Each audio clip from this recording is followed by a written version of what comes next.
Sir ఆ రోజు పాదయాత్రలో భాగంగా లోకేష్ గారు ఏదైతే చిత్తూరు నియోజకవర్గం తిరిగినప్పుడు ఆయనకు బ్రహ్మరథం పట్టారు. ఆ లోకేష్ గారు యువగళం పాదయాత్రలో ఆయన హామీలు కూడా ఇచ్చిన సందర్భం ఉంది. ఎందుకంటే మీకు అక్కడ దాదాపుగా ఎక్కువ మంది ఈ డయాలసిస్ పేషెంట్లు ఉంటాం కానండి. ఆయన అధికారంలోకి రాగానే బంగారుపాళ్యంలో డయాలసిస్ సెంటర్ అంటూ ఏర్పాటు చేయడం, ఆయన ఇచ్చిన హామీ నిలబెట్టుకున్నారనుకోవచ్చు అంటారా? ఎలా చూడాలి? ఇచ్చిన మాట నిలబెట్టుకున్నారు సార్. చాలా జనాలకంతా చాలా మంచి ఫెసిలిటీస్ ఉంది. ఉమ్, ఆ ప్రచారంలో వచ్చినప్పుడు ఆయన హామీ ఇచ్చినారు. ఆ హామీని తొందరగా ఒక 6 months లోపలనే అరేంజ్ చేసినారు. ఉమ్, ఆడ పేద ప్రజలంతా చాలా మంది పల్లెటూర్లంతా ఉన్నారు. ఉమ్. వాళ్ళకు మంచి సౌకర్యంగా ఈ పరిపాలన కూడా బాగుండేదని నేను భావిస్తున్నాను సార్. బంగారుపాళ్యంలో ఈ రోజున డయాలసిస్ సెంటర్ స్టార్ట్ చేశారండి. స్టార్ట్ చేసినారు సార్. ఎంత అది ఉపయోగపడుతుందా సార్? చాలా ప్రజలకంతా పేద ప్రజలకంతా బాగా యూస్ అవుతాం సార్. సో ఆ రోజు లోకేష్ గారి యువగళంలో పాదయాత్రలో భాగంగా హామీ ఇవ్వడం, అవును. దాన్ని నిలబెట్టుకోవడం, ఒక యువ నాయకుడిగా ఆయన పాదయాత్ర ఎలా జరిగిందంటారు?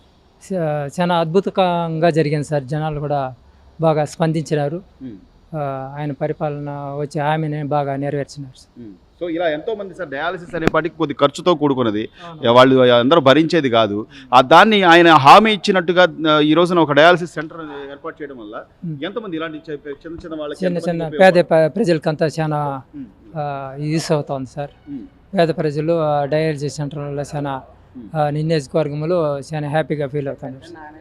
ఈ పరిపాలన కూడా బాగుందని ప్రజలతో మంచి స్పందన వస్తుంది సార్. రైట్. సార్ ఈ రోజున లోకేష్ గారి పాదయాత్ర 2 సంవత్సరాలు పూర్తవుతుంది ఆయన ప్రారంభం చేసి.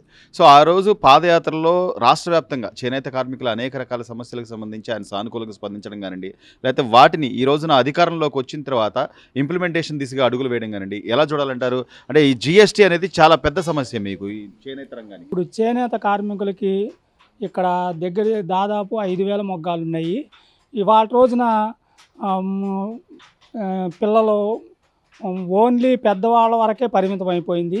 ఇది ఇంకా డెవలప్ చేయాలి. ఆ డెవలప్ చేయాలంటే ఇంకా చాలా చేనేత మరమగ్గాలు కానీ చేనేత వృత్తులు వాళ్ళకి అన్ని సహకారం అందించి ఈ చేనేత రంగాన్ని ఆదుకోవాలని రోజున పాదయాత్రలో అందరినీ వింటూ వాళ్ళ సమస్యలు తెలుసుకుంటూ చేస్తాడనే నమ్మకం మీకు ఉందా సార్? ఎగ్జాక్ట్గా నమ్మకం ఉందండి. ఎందుకంటే ఇప్పుడు వరకే ఆయన ఇచ్చిన హామీలన్నీ కూడా నెరవేరుస్తూ ఒక్కొక్కటి వస్తున్నాయి.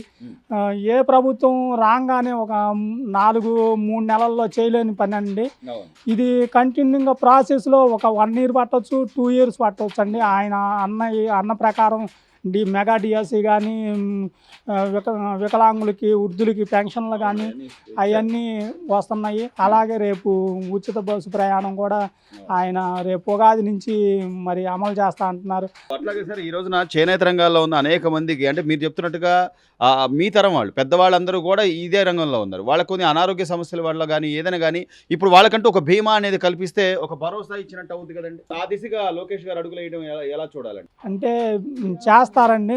మాకైతే నమ్మకం ఉంది. ఎందుకంటే ఆయన మంగళగిరి నియోజకవర్గాన్ని రాష్ట్రంలో అత్యున్నత నియోజకవర్గంగా తీర్చిదిద్దుతామని మాట ఇచ్చారు.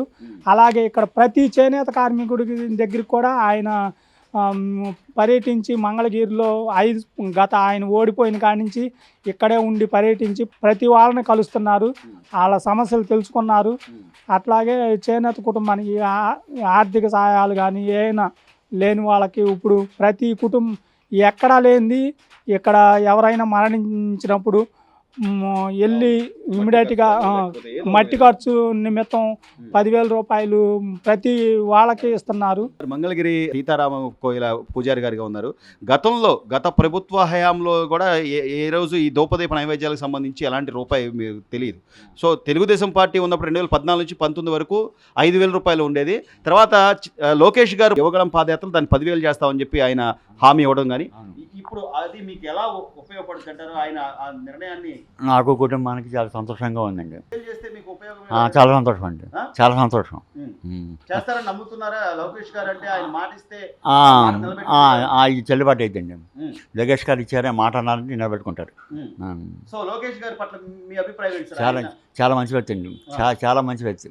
మా దేవాలయం 2 సార్లు వచ్చారు. అంతమంది నామినేషన్ కూడా ఇక్కడి నుంచి చేశారు, మొన్న నామినేషన్ కూడా ఇక్కడి నుంచి చేశారు. చాలా బాగా చేస్తాడు, కుర్రోడు కష్టపడ్డాడు. సో ఇచ్చిన హామీలన్నీ కూడా నెరవేరుస్తాడంటారా? నెరవేరుతాడండి, నెరవేరుతాడు. ఒక పూజారి గారుగా మీ అభిప్రాయం చెప్పండి. నెరవేరుతాడు, ఇచ్చిన హామీ ప్రతి హామీ నిలబెట్టుకుంటాడు. నన్ను నా కుటుంబాన్ని కూడా ఆదుకుంటాడు. ఆ నమ్మకం అయితే ఉంది ఉందండి.